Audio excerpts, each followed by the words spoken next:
Hello everyone, welcome back again. Lovely to have you all here.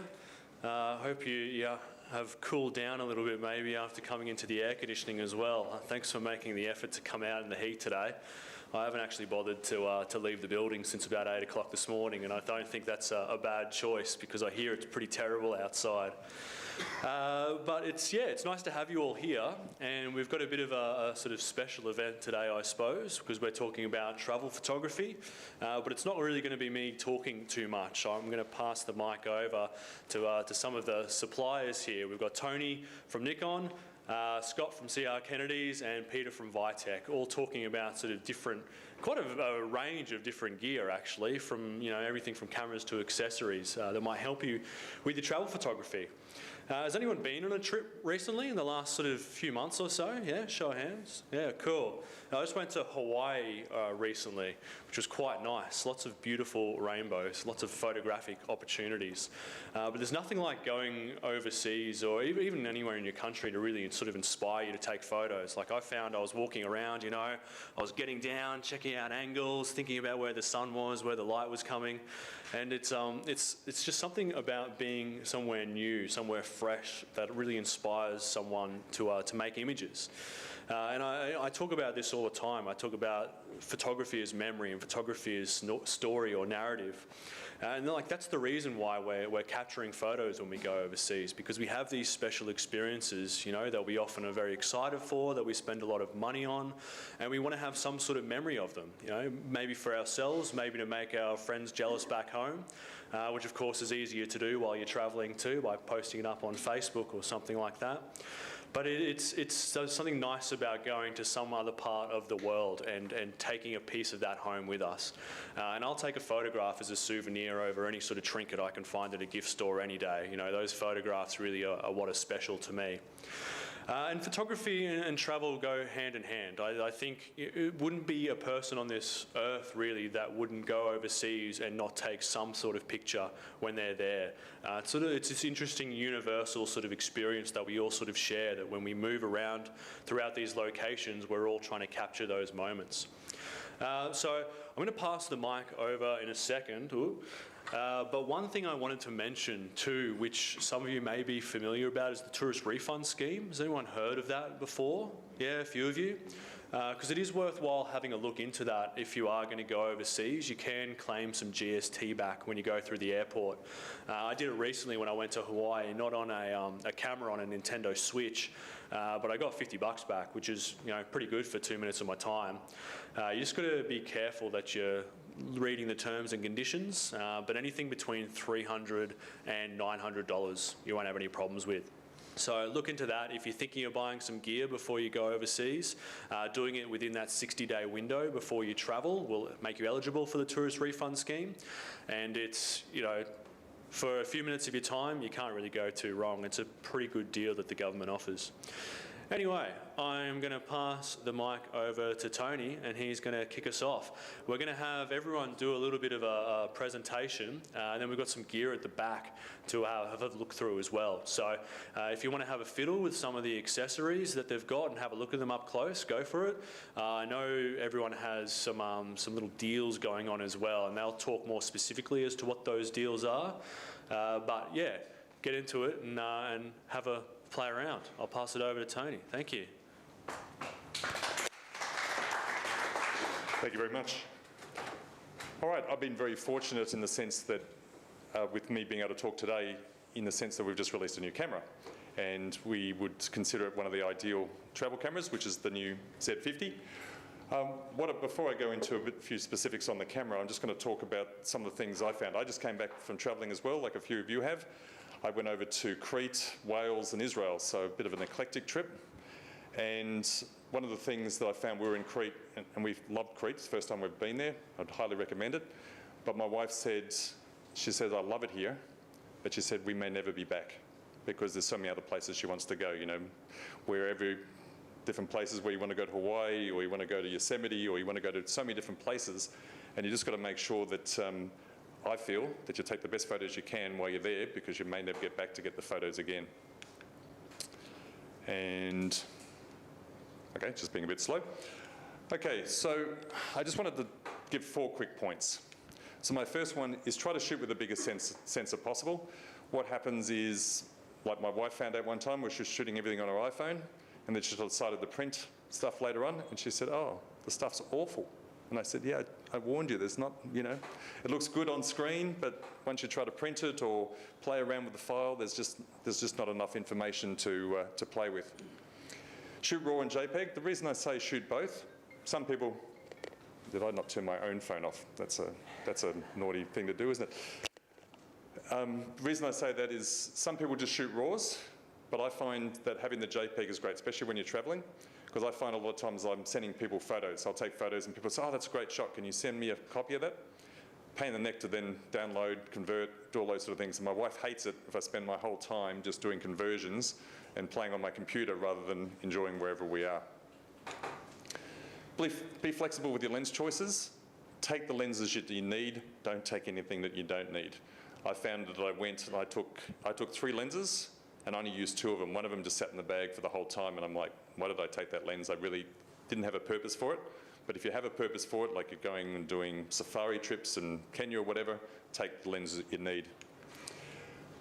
I found having the camera that does Wi-Fi and Bluetooth is fantastic, because it's just nice, quick and easy. I download everything onto my iPad, and what was good is that I can make a bit of a story of what I've done for the day, and I can look at what I've done, share it with people, because I have a lot of people that sort of go, oh, I love it seeing what your photos and what you've done and where you are, family and friends, and it's a nice way of reliving what you've done during the day and memorising all the things you've enjoyed.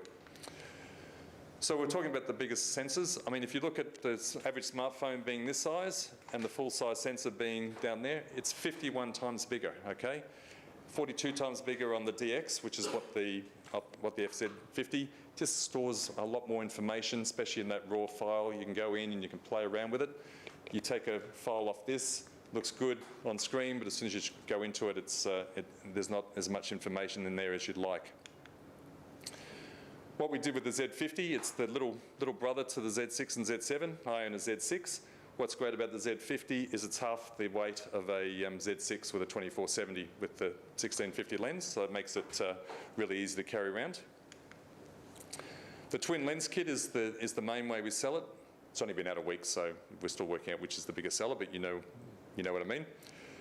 But the 16 to 250 range just gives you a great way of being able to have just to be able to do most things. And what I also recommend is take a case that just takes your camera only. Because I find I used to have a big gadget bag, with 3 lenses and a speed light and all these things, and in the end you always left it in a hotel. Have a smaller bag that you can take that you have with you all the time. So the Z50, the great thing about big sensors too is they're great in low light because they're getting more information. The pixels are bigger. When you look at a phone, the pixels, lots of pixels, but not very big pixels. Eye detect, we had a bit of fun with the presentation because this thing's supposed to go from one eye to the other, which it doesn't do, but if I go backwards, it actually works. Don't ask me why that does that. But you can choose which eye that the camera locks onto, and once it locks onto that eye, it will just stay on the eye. Makes it nice and easy. Video's become a big deal now, so most of the cameras will shoot video. What's great about the Z50, even though it's just a little camera, full frame 4K, so it doesn't crop like a lot of cameras do, so you get to, because what you'll find is if you get a crop 4K image, you'll be constantly saying you can never get wide enough, whereas now you get your full width of your wide angle lens. And SnapBridge is our Wi-Fi and Bluetooth downloading system. What is great about it is the highest rated system out of any of the camera manufacturers as far as the reviews go, because it works really well. It does Bluetooth as well as Wi-Fi, so you can Bluetooth it will instantly, automatically send you the images, so you don't even have to download them, or you can download the raw files using the app as well. So, and you can use remote control, so you can actually see what the camera's seeing, so you can put it up. Probably something you can do in Africa, but the monkeys will probably steal your camera, but you can't have everything. But just a good all-round way of doing it. So we've only got a special, because the Z50 is out brand new, so there's no discounts on it at the moment, but we're giving a bonus bag. So any Nikon camera you buy in the next week, we're happy to give them the Nikon backpack. And I'll pass over to Scott from CR Kennedy's, who's going to talk about the gimbal that will take the Z50, which is great, Scott. Yeah, that's right.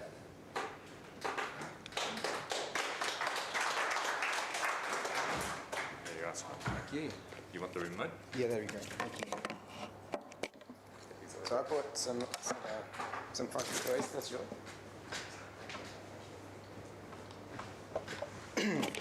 How are you doing?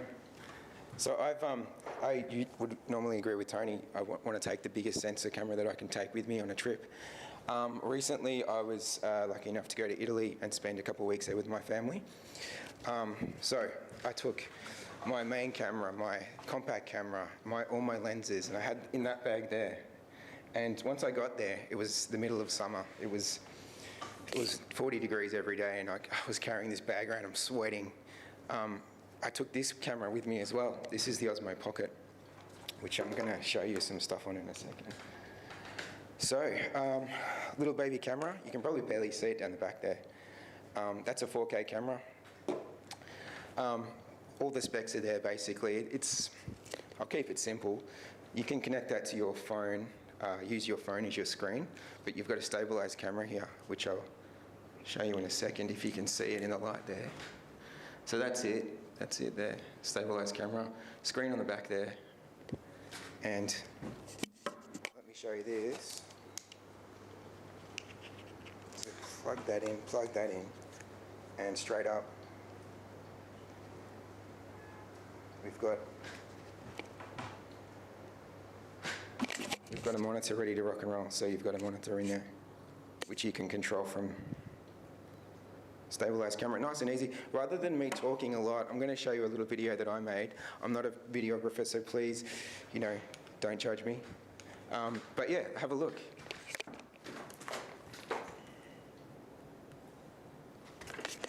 So we did a bike tour when we were over there in Italy, in Rome, and this is just highlighting some of the modes that this camera has. It has a time-lapse mode where it'll motion time-lapse a scene and then create a video for you, which is one of them. Like as I said, I like a big camera, but this thing just blew me away with the performance. So that was just handheld on a bike. I mean, it was that easy for me to use. My baby cousin.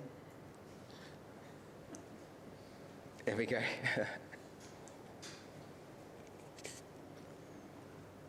There was some cheesy music as well, but I didn't want to subject you to that. So yeah, I mean, as easy as I just had one hand on the thing and one hand on the camera. This is that motion time lapse I was telling you about. It was easy as me putting it on a bench and just getting that amazing footage. So who's been to Italy? Is this familiar to anyone? And this place just blew me away. So normally you're not meant to have a camera in here, but because it's so small, I managed to get a sneaky kind of little time lapse there. So there you go. And as I mentioned, let's escape out of that. What am I doing? That feature that I mentioned with the, do you want to hit me up? What have I done? You just jumped out of it. Too many. Great. Sorry, team. I don't know what Broke it. Yeah. Then you can go up here and do some presentation. This one? Nah. Anyway, if we go back one more. Yeah, so again, that time-lapse feature is one of the things that really amazes me with that little tiny camera there. So we managed to spend some time in the village that my great-great-grandfather came from, and yeah, we were just sitting out on the deck having a bit of cold pizza for lunch, and as you can see, I just set it up, set and forget, off you go. So those motion time lapses are incredible. All right, you can come and check that out at the end. The next thing is our little Osmo Action. So that's, I'm doing it again. So this is obviously an action camera, similar to the GoPro. The beauty of this little guy here is for those selfies, you can actually get, you've got a front-facing screen, so if you do want to get those selfies, nice and easy with that little guy there. All the specs are up there, 11 metres waterproof, all that sort of stuff for your travel needs. Here's some stuff shot with it, fantastic. Stabilisation in there as well. But yeah, obviously I'm showing you all the small stuff, which is the convenience for travelling. And lastly, I don't want to death by PowerPoint everybody, but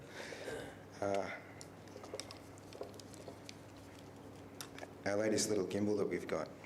So if you've already got a pre-existing camera, GoPro or phone even, this is the gimbal for you, nice and small. This will hold all three of those things, like a compact to small mirrorless camera, all the funky features of the latest gimbals. You've got a lock feature, all the things you need, but we'll talk about that at the end as well, if you want to come and see me. I'm going to hand over to Pete now. Come on down.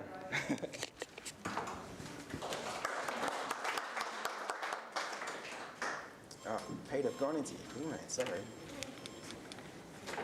Oh, there you go. Oh, yeah, you give it to. Yeah, great. And I'll take the other thing, I think. You take this. Great. Do you want me to hold your stick like this? Yeah. Well, you thought I was going to talk about photographic products, but I'm going to actually sing a song. No, I was a bit inspired by the Waifs last night. It's a band that I've been listening to for a long time. So I'm from Vitek. My name's Peter. We manufacture a range of accessories, and you'll see some of them down the back. I'm just going to focus on a few, and they are the supports, like tripods and these little things that's on the end of this guitar, and some bags. So I'm going to show you really quickly. I'm looking at the clock and I've got like 3 minutes. I'm going to show you some products one at a time, and I'm going to show you some photos that I've taken using those products. And it's really, what I try to do is just get the best picture I can with whatever I've got. My go-to camera is a Nikon D800 because it's just my workhorse.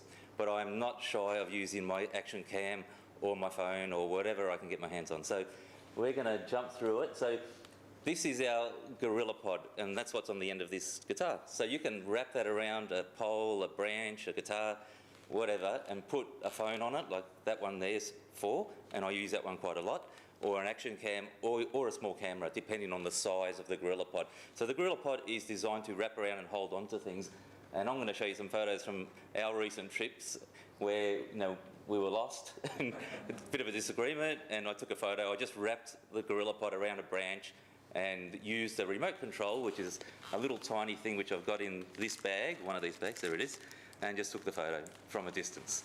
So we'll keep going. Here we are, somewhere in a forest, and I've just plonked it on a branch again on the ground and just pointed it up, and again the remote is in my pocket there, and same here. The Gorilla Pod is on a pole in front of us. I set it up before we went in with the elephants, and I had that, and I use these little Ziploc bags a lot because I've lost a lot of things when I don't use them, and I've got the remote in my pocket, and I'm just pressing the button, hoping for the best, right?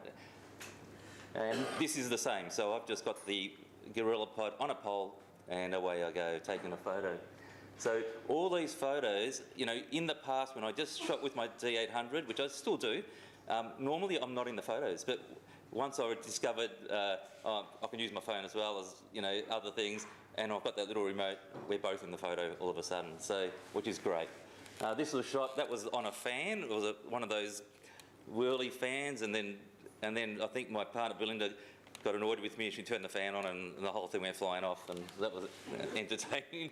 But Belinda does have a rule. If I spend more time with the Nikon than I do with her, I'm in deep trouble. So the phone sort of doesn't count, and the action cam doesn't count either.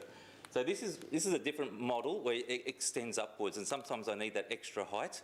And these photos have done exactly that way, where I've plonked it on the bonnet of a car in this instance, where we're down at the shack in Tassie, and just away from everything, and including phone reception and everything. It was great. and they're taking a photo. Again, I've plonked that in front of me, and I've got the remote, and I've just taken the photo. The donkey is the one on your right, okay? And the next one, just scoot through these if it works. Yeah, just camping out in the camper van, and again, I've just stuck it on the ground, press the button, and you know, some of these are hit and miss, I'll be honest with you, but I've got the photo, and Tony's right, if I printed these up, they'd probably be terrible, but I'm glad I've got something, you know, and that's the main thing, is to get something. And that was one night when we had a couple too many bottles of wine, and I agreed to go for a ride on a Vespa in Sri Lanka, and I was a passenger, so... This is a little bit different, this one. This is pretty simple. There's no telescopic thing. It's very simple. I like it because it fits in the side of the car door. So if we scoot, and these are all taken where I've just ran out, plonked it on a ledge or something, and just taken the photo by remote. And, you know, we're just cruising around Tassie here.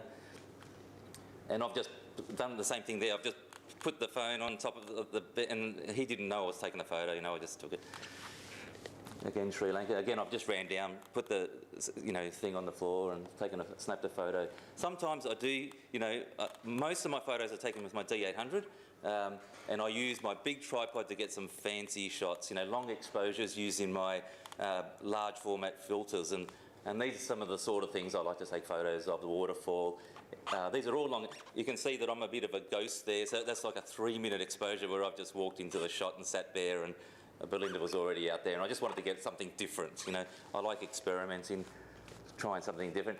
Belinda loves bamboo, you know, and we found this patch of bamboo, but it was really dark, so I put my camera on my tripod. It was a long exposure, it was about 10 seconds, and I just made her stand perfectly still for that whole time, and it sort of works. You know, I like the detail in the bamboo and her expression and all that.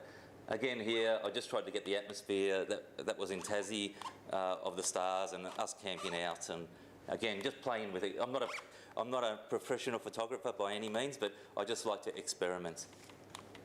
And yeah, this is Uluru. Again, you know, long exposure, large format filters where I need every detail I can get, and I can get that with my D800.